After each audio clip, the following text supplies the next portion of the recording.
ಬೆಳಗ್ಗೆನೇ ಎದ್ದು ಸ್ನಾನ ಗಿನ ಎಲ್ಲ ಮಾಡಿ ಫ್ರೆಶ್ ಅಪ್ ಎಲ್ಲ ಆಗಿ ನಾವು BL ಸರ್ಕಲ್ನಲ್ಲಿರುವ ಟ್ರಾಫಿಕಲ್ಲಿ ಸಿಕ್ಕಾಕೊಂಡು ಜಾಲಹಳ್ಳಿ ಕ್ರಾಸು ದಾಸರಳ್ಳಿ 8ನೇ ಮೈಲಿ ಮೂಲಕ ನಾವು ಹೊರಟಿದ್ದು ತುಮಕೂರು ಕಡೆಗೆ.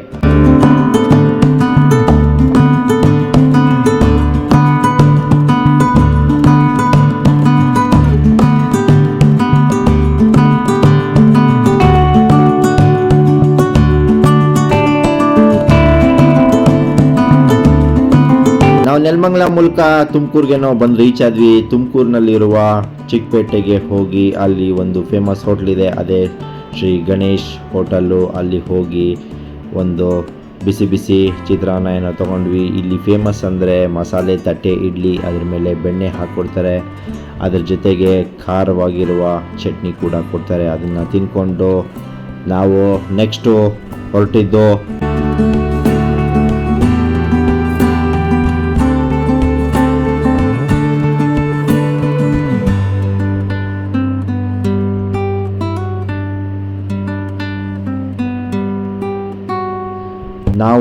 ಹೊರಟಿದ್ದು ದಾವಣಗೆರೆ ಕಡೆಗೆ.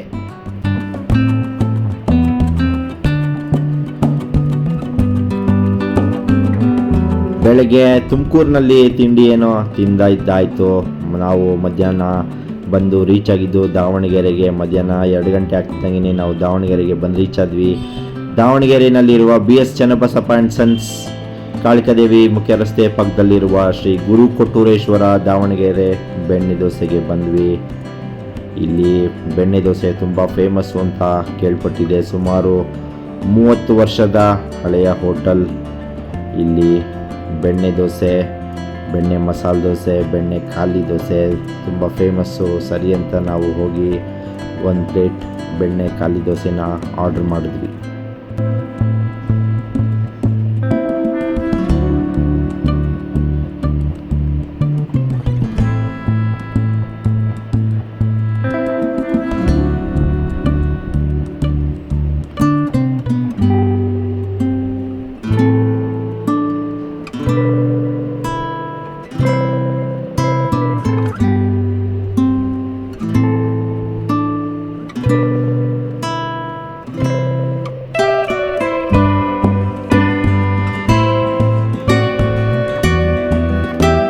ಬಿಸಿ ಬಿಸಿ ಬೆಣ್ಣೆ ಖಾಲಿ ದೋಸೆ ಏನೋ ರೆಡಿ ಆಯಿತು. ಅದ್ರ ಜೊತೆಗೆ ಪಲ್ಯ ಚಟ್ನಿ ಎಲ್ಲ ಕೊಟ್ಟಿದ್ರು.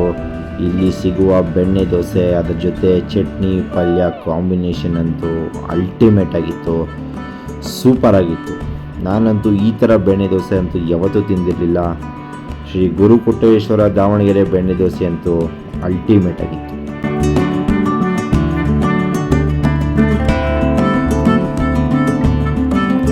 ನಾವು ಮಧ್ಯಾಹ್ನ ದೋಸೆ ತಿಂದ್ಕೊಂಡು ನಾವು ನೆಕ್ಸ್ಟು ಅಲ್ಲಿಂದ ಹೊರಟ್ವಿ.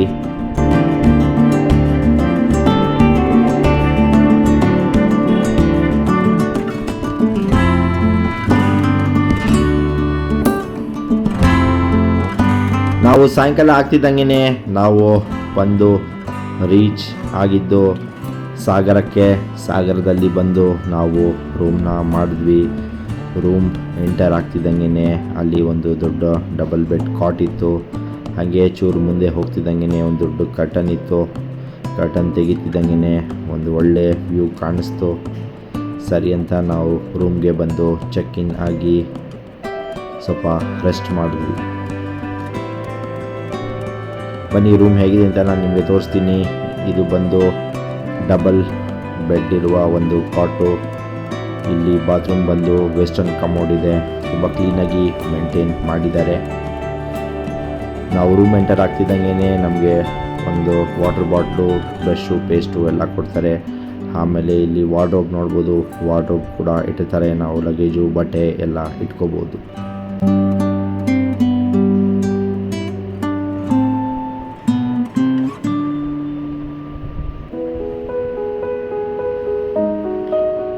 ನಾವು ರೂಮ್ ಎಂಟರ್ ಆಗ್ತಿದ್ದಂಗೆ ತುಂಬ ಬಾಯಾರಿಕೆ ಆಗ್ತಾಯಿತ್ತು ಅಂತ ಒಂದು ಲೆಮನ್ ಜ್ಯೂಸ್ನ ಆರ್ಡ್ರ್ ಮಾಡಿದ್ವಿ. ಲೆಮನ್ ಜ್ಯೂಸ್ನ ತಂದುಕೊಟ್ರು. ಆಮೇಲೆ ರಾತ್ರಿ ಆಗ್ತಿದ್ದಂಗೆ ನಾವು ಒಂದು ಮೀಲ್ಸ್ನ ತೊಗೊಂಡ್ವಿ, ಸೌತ್ ಇಂಡಿಯನ್ ಮೀಲ್ಸು. ಅಲ್ಲೇ ಹೋಟೆಲ್ ಪಕ್ಕದಲ್ಲಿ ಇರುವ ಒಂದು ಚಿಕ್ಕ ಸೌತ್ ಇಂಡಿಯನ್ ಹೋಟೆಲ್ಗೆ ಹೋದ್ವಿ.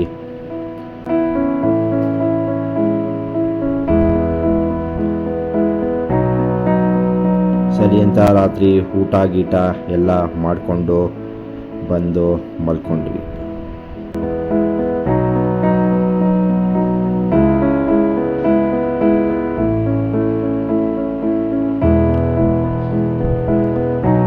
ಆಮೇಲೆ ಬೆಳಗ್ಗೆ ಎದ್ದು ಫ್ರೆಶ್ ಅಪ್ ಎಲ್ಲ ಆಗಿ ನಾವು ರೂಮ್ನ ಚೆಕ್ಔಟ್ ಮಾಡಿಕೊಂಡು ನಾವು ನೆಕ್ಸ್ಟು ಹೊರಟಿದ್ದು ಸಾಗರದಲ್ಲಿರುವ ಒಂದು ಪ್ರಸಿದ್ಧವಾದ ಕ್ಷೇತ್ರ ಅಂದರೆ ವರದಹಳ್ಳಿಯ ಶ್ರೀಧರ ಸ್ವಾಮಿಯ ಆಶ್ರಮಕ್ಕೆ.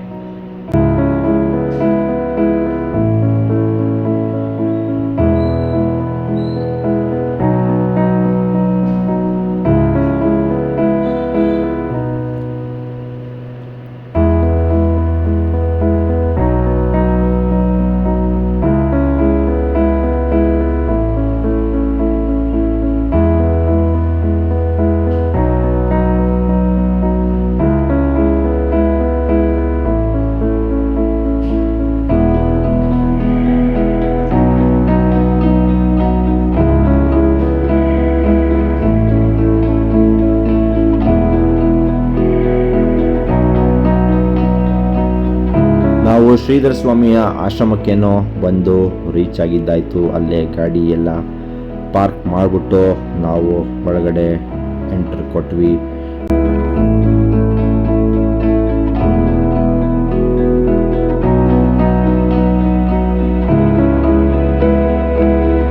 ಅವಾಗ ತಾನೇ ಸೂರ್ಯೋದಯ ಆಗ್ತಾಯಿತ್ತು. ಸರಿ ಅಂತ ನಾವು ಶ್ರೀಧರ ಸ್ವಾಮಿಯ ದರ್ಶನಕ್ಕೆ ಅಂತ ಒಳಗಡೆ ಹೋದ್ವಿ.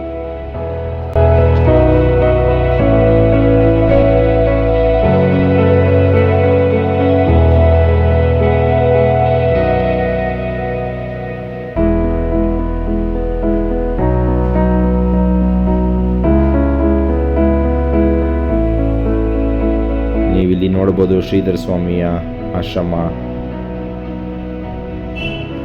ಶ್ರೀಧರ ಸ್ವಾಮಿಯ ದರ್ಶನ ಪಡಿಬೇಕು ಅಂದರೆ ನಾವು 106 ಮೆಟ್ಲುಗಳನ್ನ ಹತ್ತಬೇಕಾಗುತ್ತೆ. ಸರಿ ಅಂತ ನಾವು ಮೆಟ್ಲು ಹತ್ತಕ್ಕೆ ಅಂತ ಹೊರಟ್ವಿ.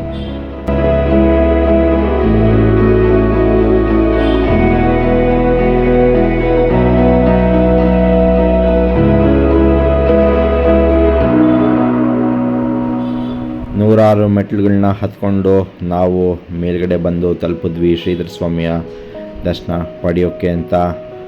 ಇಲ್ಲಿ ಮುಂದೆ ಕ್ಯಾಮ್ರಾ ಅಲೋ ಇರಲಿಲ್ಲ, ಹಾಗಾಗಿ ನಾನು ಮುಂದೆ ಇನ್ನೂ ಹೆಚ್ಚು ವೀಡಿಯೋಗಳನ್ನ ಕ್ಯಾಪ್ಚರ್ ಮಾಡೋಕ್ಕೆ ಆಗಲಿಲ್ಲ. ಸರಿ ಅಂತ ನಾನು ಕ್ಯಾಮ್ರಾನ ಇಲ್ಲೇ ಸ್ಟಾಪ್ ಮಾಡಿಬಿಟ್ಟು ಆಮೇಲೆ ಶ್ರೀಧರ ಸ್ವಾಮಿಯ ದೇವರ ದರ್ಶನವನ್ನು ಮಾಡಿಕೊಂಡು ನಾವು ವಾಪಸ್ ಅಲ್ಲಿಂದ ಹೊರಟ್ವಿ.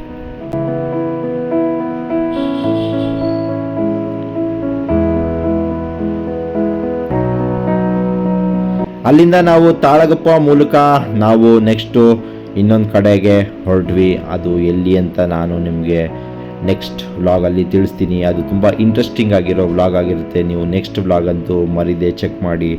ಅದು ಒಂದು ಬಹಳ ಪ್ರಸಿದ್ಧವಾದ ಕ್ಷೇತ್ರ, ಅದು ಕೂಡ ನಾನು ನಿಮಗೆ ತೋರಿಸ್ತೀನಿ. ಈ ವಿಡಿಯೋ ನಿಮಗೆ ಇಷ್ಟ ಆಗಿದರೆ ಲೈಕ್ ಮಾಡಿ, ಶೇರ್ ಮಾಡಿ, ಸಬ್ಸ್ಕ್ರೈಬ್ ಮಾಡೋದನ್ನು ಮರಿಬೇಡಿ.